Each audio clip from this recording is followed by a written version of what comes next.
Vaxtınız xeyirli olsun, ölkənin bir nömrəli hava səhifəsinin dəyərli izləyiciləri. Deməli, verdiyimiz proqnoza bir daha özünü doğrultdu. Soyuq hava kütləsi ölkə ərazisinə gəldi. Çöldə də hava hazırda ayın 17-sidir. Bugün görürsünüz ki, qış abı havası var. Üzr istəyirəm, çox üzr istəyirəm. İndi bilirsiniz ki, bir sıra fəsadları da törətməsini demişdik və fəsadlar da törətdi. Çox təəssüf olsun ki, indi hər kəsi bir sual maraqlandırır. Bəs hava nə zaman düzələcək? İstilər nə zaman olacaq? Canımız nə vaxt sinəcək?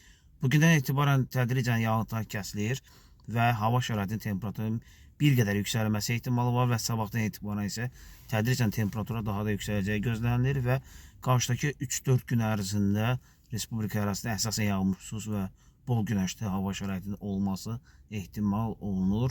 İsti sevərlər üçün şad xəbər olsun. İnşallah növbəti günlərdə hava şəraiti necə olacaq? O barədə ətraflı məlumatlar olacaq. Səhifəni izləmədə qalın.